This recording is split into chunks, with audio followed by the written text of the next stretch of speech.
Hi, I'm Marie, mom and wife full-time. That's me, Paul, that's my husband, works a trading gig. And let's just say he's married to his job just as much as he is to me. Used to scribble down thoughts on books, reading between and beyond the lines. But these days, I'm more about reading bedtime stories to our boy Jack. Life threw some curveballs early on, lost my parents when I still needed them. That was rough. Then along came Paul with a family, and to his folks were the real deal, good people. You know?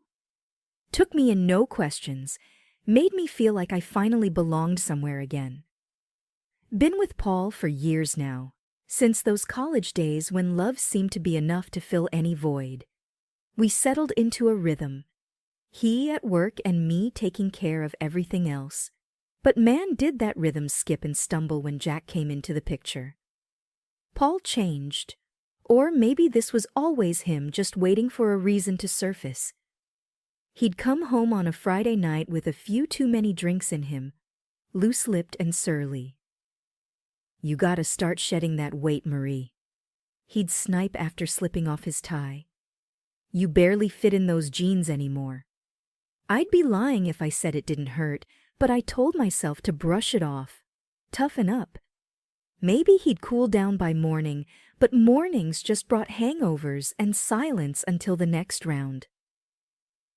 The house became this place where I tiptoed, trying not to set Paul off. Jack, little trooper, he could feel it too. Sticking close, watching his old man with wide, careful eyes. One particularly rough Friday, Paul came home and made a beeline for the fridge, crack open a cold one. I was on the floor with Jack, blocks scattered around. "Another day in paradise, huh?" Paul sneered, leaning against the counter. I forced a smile. "Just the usual, chasing after this little tornado." I ruffled Jack's hair, but my heart wasn't in it. Paul tossed his head back, downing half the bottle.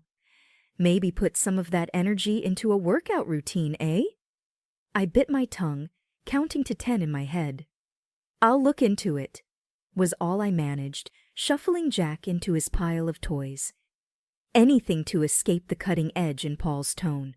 But the weight wasn't just on my hips, it was on my chest, heavy, making it hard to breathe. I didn't know who I was in Paul's eyes anymore. I had finally shaken off those last stubborn pounds. It felt good, kind of. But Paul?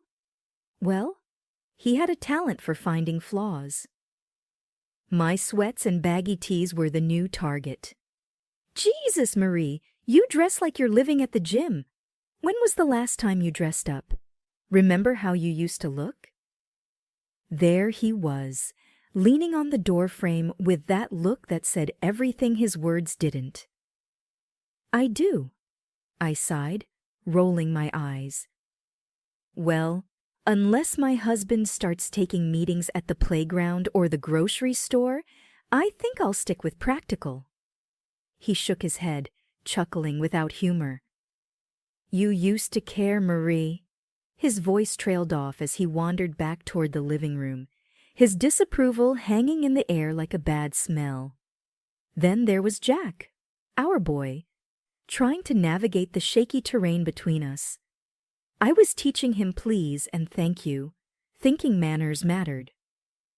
Paul caught a bit of our lesson one afternoon and scoffed.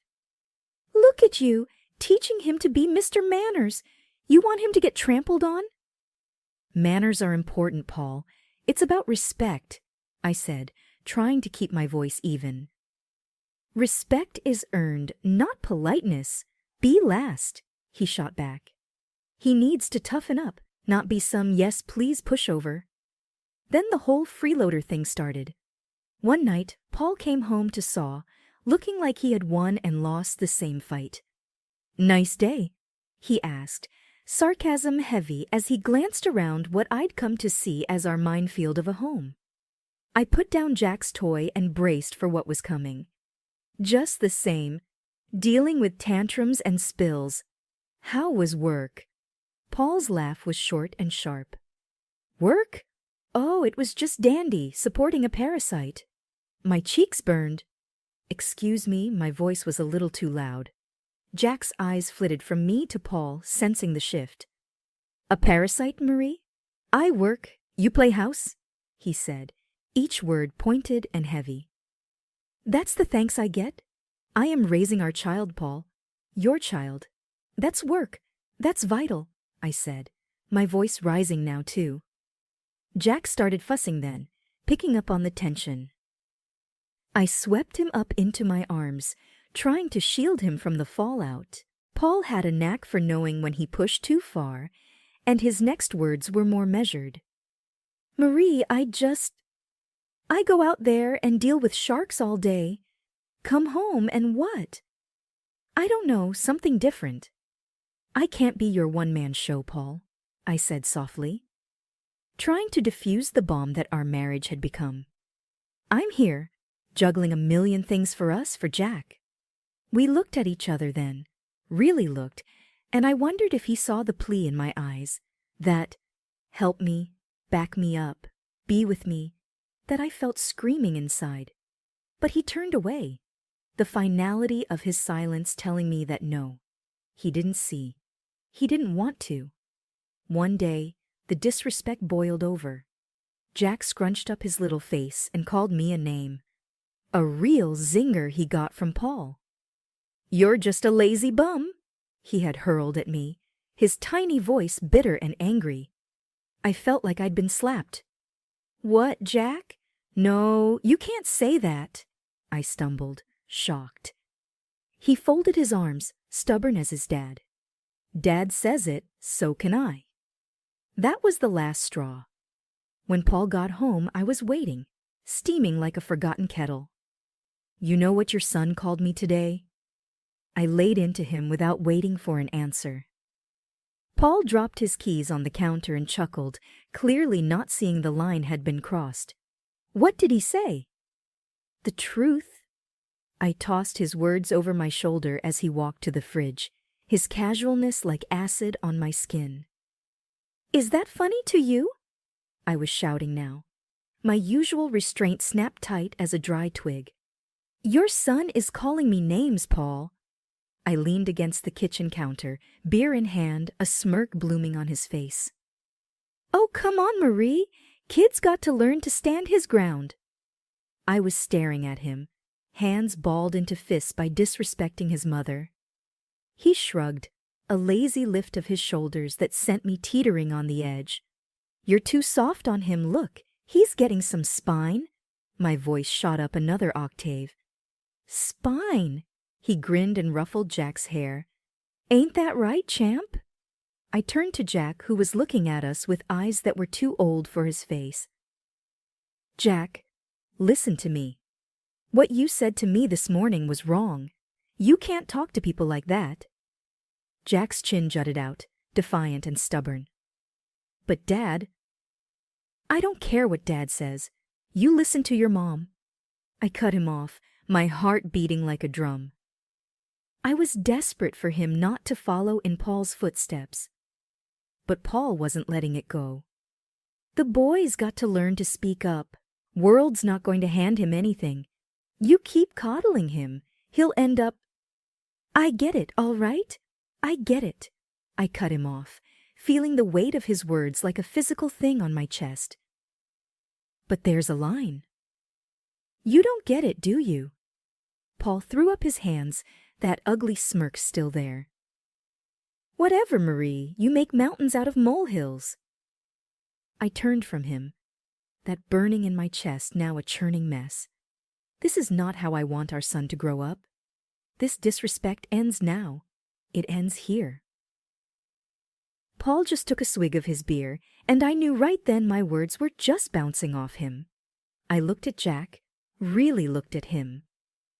You apologize to me now, I said, the power in my voice surprising even me.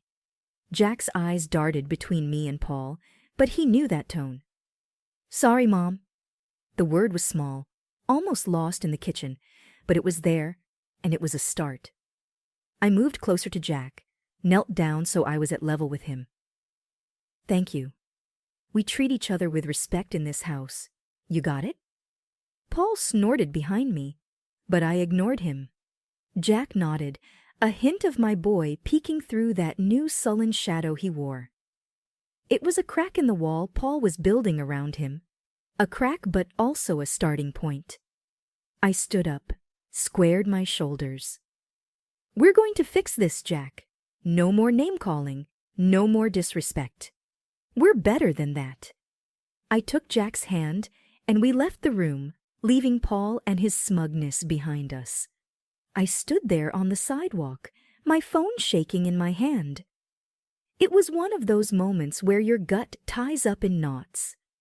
There, across the street, Paul was laughing it up with some woman, blonde, curvy, looking at my husband like he was the last piece of chocolate in the box. My thumb pressed record before I even decided to. The walk home felt 1,000,000 miles long.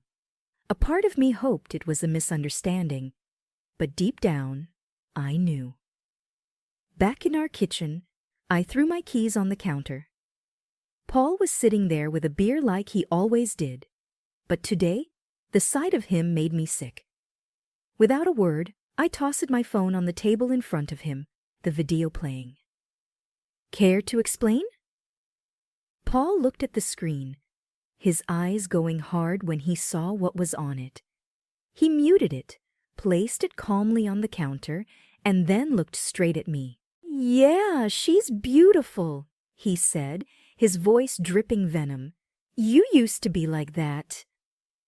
I felt the slap of his words, my cheeks flaming with anger, my body tense. "So that's it, huh? You parade around town with some woman while I'm at home?" Paul stood up, his chair scraping back against the tile. He was too close now, his voice low and mean. "What, you stalking me now, Marie? Can't handle the fact that maybe there's more out there than what's inside these walls?" I was reeling, feeling the pieces click together. "Cut the crap, Paul. You're cheating." He didn't even flinch. "You want to know why?" he said, his chest puffing up. "Because around her, I'm someone.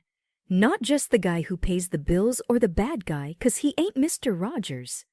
"So that's it?" I edged back, feeling the counter dig into my hips. "Your family's not enough for you?" Paul snorted and grabbed his beer again. "It stopped being enough a long time ago. Maybe if you'd have kept up with yourself, I wouldn't have to look elsewhere." The bile rattled in my throat. "I'm not the one who promised till death do us part." His laugh was short and punched the air. "Those are just words, Marie. They stopped meaning anything to you a long time ago." I should have been crying, but the tears wouldn't come. I was just empty and angry. "I gave you everything, Paul. I gave you a son. I made a home for us, and this is how you repay me?" He took a long drink, then leaned back against the counter. "You gave me a home. Looks like a prison to me. Same old, every damn day. You think that's a life?" "We made vows, Paul," I shouted, my voice cracking. "Yeah, and you broke them every day with your sweatpants and constant nagging." His face twisted into something ugly, something monstrous. That was the last thing he said before I walked out. My heart numb, anger seeping into every corner of my being. I was on edge the whole ride over to Paul's folks' place. It was going to be nasty, but I had to lay it out for them. They needed to know who their son really was. His mom answered the door with a happy smile. "Marie, what brings you here at this hour?" I just barreled past her. "I've got to show you both something." Once his dad came in, I played them the video, straight up. His mom gasped, her hand flying to cover her mouth, his dad reddening and looking like he'd rather be anywhere else.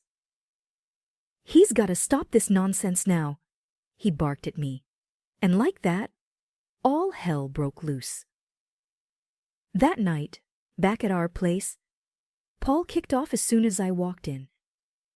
"You had to drag my parents into this, didn't you?" His voice was loaded, ready to fire. "Yeah, well, someone's got to," I shot back, my nerves steel.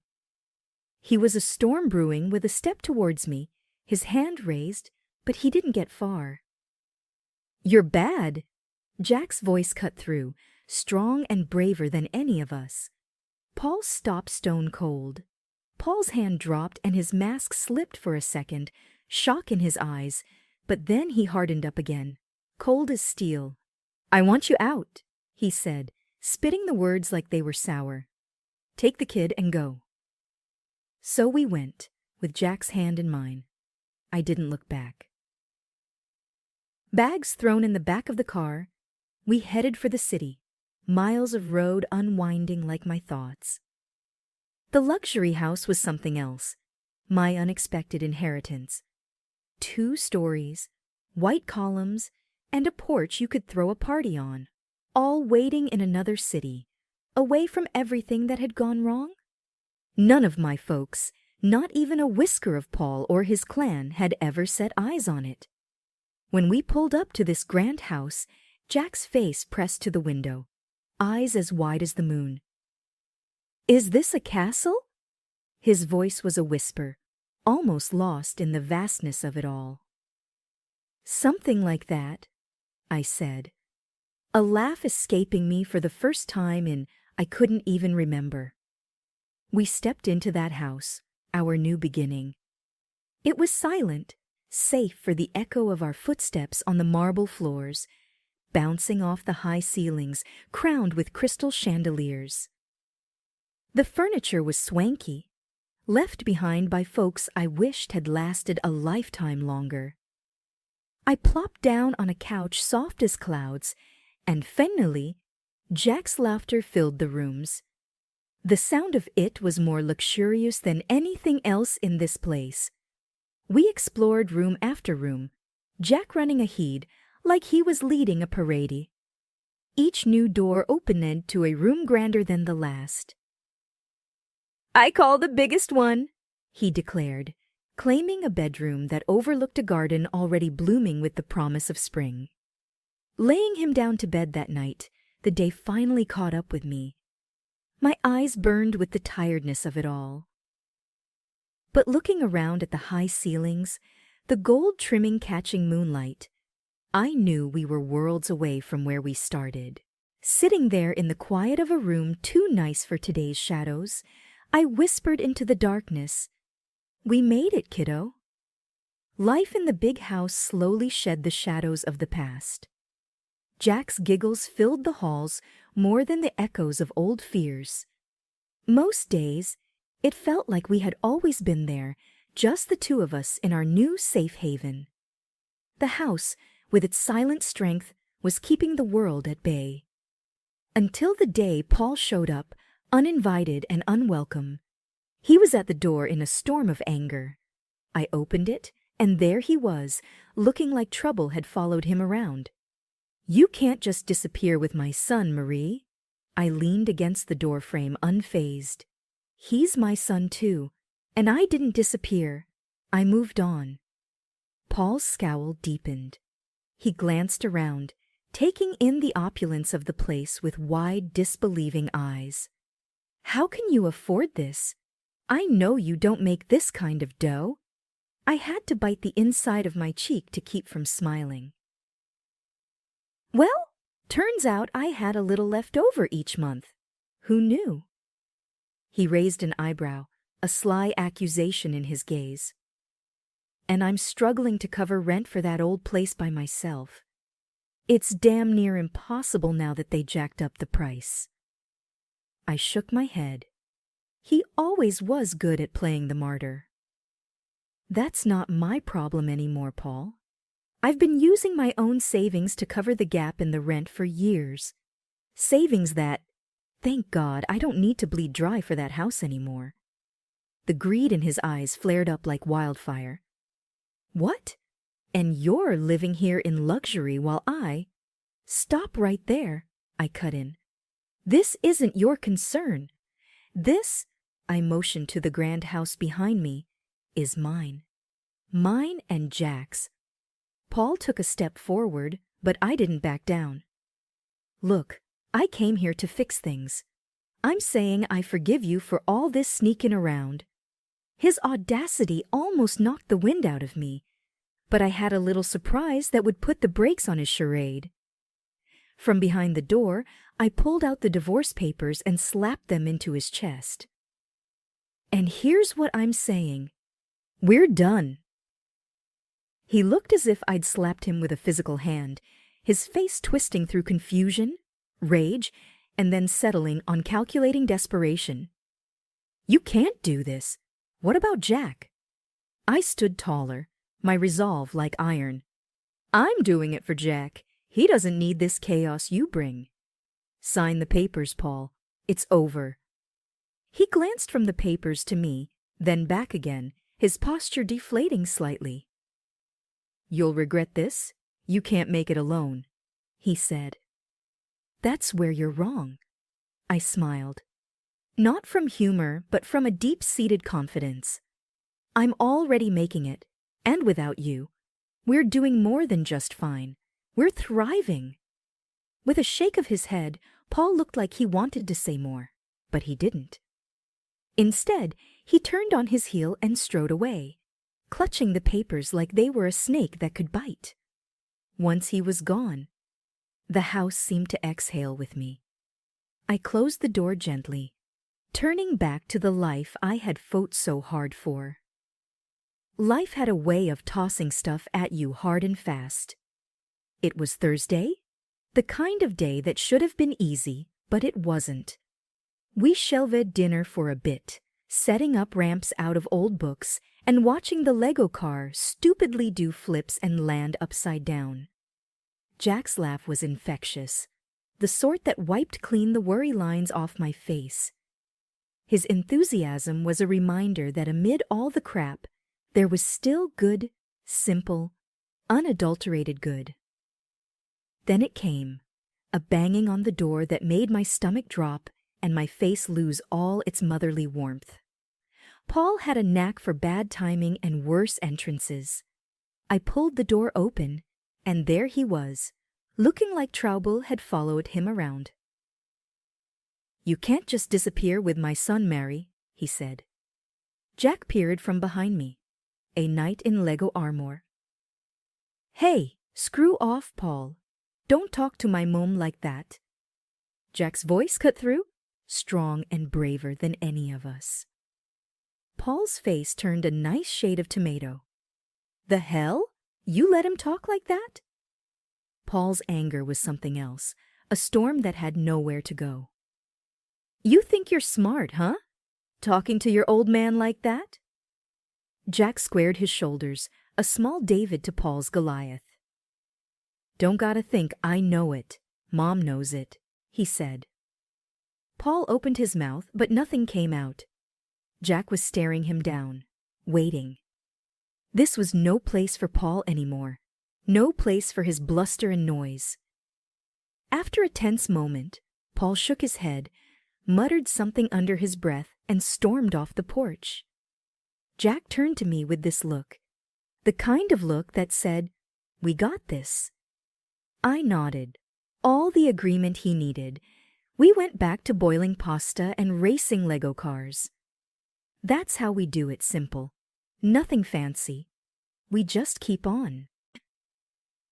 I was gabbing on the phone with Miss Doy, Paul's mom, who was more family to me than he was. Honey, you just holler if there's anything you need. Her voice was always a warm blanket over the line. We're all good, Miss Doy, really. Couldn't be better, I assured her, twisting the cord around my finger. Just makes my heart full to hear that. Keep on keepin' on, she hummed a pleased note. Just expect a pie on your doorstep soon, I laughed, exchanging a few more pleasantries before we hung up. I shook my head. If someone had told me last year I'd be mining gold from the wreckage of my married life, I would have laughed in their face. Jack pulled on my sleeve. waving his drawing like a five-star general. "Look, Mom, this is our house." I looked down. His scribbles had heart, a big square house and two stick figures, a little one and a tall one, with sloppy grins and a lopsided sun shining down. "That's us, right?" I asked. A dumb question, really, but it made him nod with pride. "And I'm going to sell my art. Make us rich." There was serious conviction behind his toothy smile. "If you do, you're buying me that fancy coffee I've been eating." I nudged him with a wink. He nodded, his expression all business. "Only the best for my mom," he said. And just like that, the knot in my chest loosened a bit more. Sundays were like that, full of little miracles. The thing was, life had done a real number on us, but it was looking up. Paul got slammed by the door. He let hit him on his way out. The fancy house he rented to impress his mistress turned out to be a couple of sizes too big for his wallet. Now he was cooped up in a tiny apartment, the kind of place his pride wouldn't have let him consider a year ago. And the mistress? She hightailed it the minute his pockets turned up empty and his promises hollow. But that was a tale for some other time. Right now it was about Jack and me, and the park we were marching to hand in hand. We stepped out, and the door clicked shut, a soft full stop to one chapter before immediately kicking off the next. Jack tugged me towards the park, his excitement bubbling over. I didn't glance back at our home. There was no need. Ahead was everything that mattered. Me and my boy. Parts of a world that kept on spinning even when you felt like you'd fallen off.